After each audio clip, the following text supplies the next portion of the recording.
À chaque fois, les Israélites font ce qui est mal devant l'Éternel. Le livre de Juges dit même que chacun faisait ce qui lui semblait bon.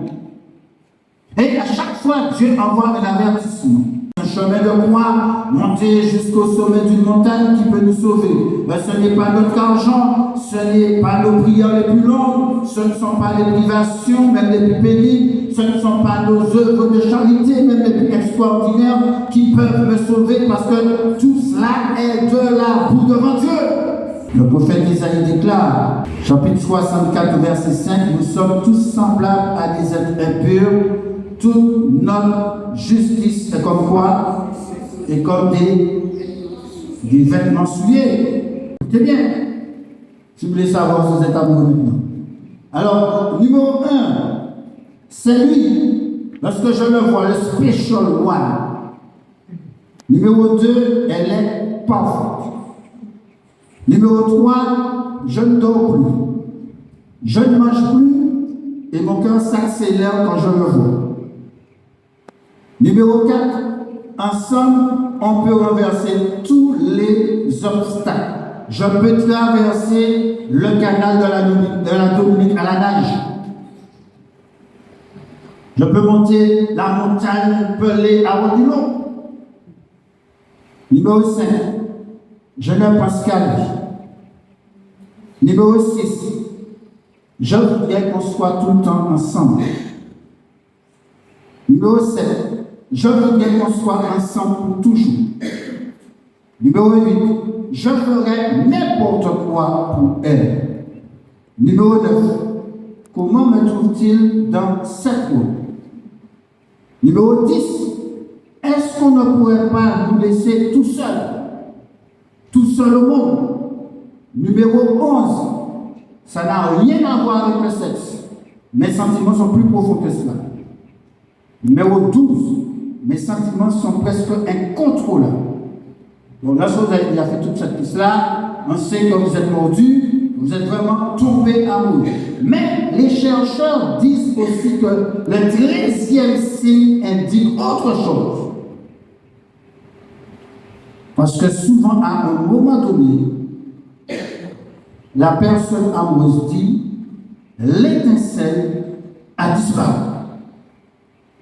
Le côté magique de la relation romantique, tout ce que vous voulez, a disparu. Et parfois même, la personne peut cesser la relation. Parce que nous voyons ici que les émotions ne sont pas un critère stable de l'amour. Je veux que tu épouses la fille que j'ai choisie pour toi. Et le garçon lui répond jamais. Alors il lui dit, écoute, la fille que j'ai choisie pour toi, c'est la fille de l'homme le plus riche du monde. Le garçon dit, bon, ben dans ces conditions, d'accord.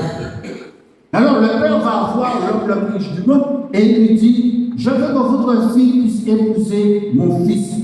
Et l'homme ne répond jamais. Alors il dit, mais mon fils c'est le PDG de la Banque mondiale. Alors l'homme dit, bon, mais dans ces conditions, d'accord. Et le père aussi va voir le PDG le président de la Banque mondiale et puis il dit, je vous demande de nommer mon fils PDG de votre banque. Et l'homme ne répond jamais. Et alors il dit, oui, mais c'est le beau-fils de l'homme le plus riche du monde. Et le gars lui répond, eh bien, dans ces conditions, d'accord. Les parents de Samson ne sont pas en train de chercher le plus beau parti pour leur fils. Ils veulent seulement suivre les instructions de Dieu,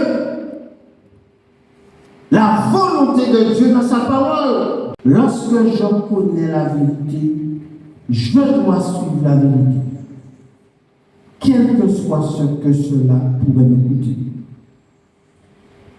Et cela peut représenter un sacrifice, un grand sacrifice.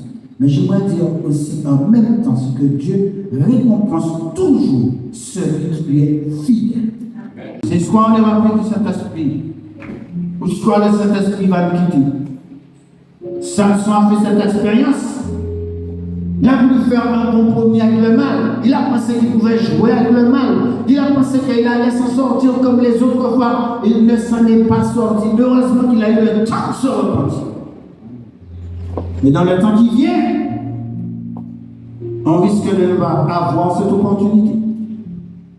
Il faut maintenant être prêt avec le Seigneur.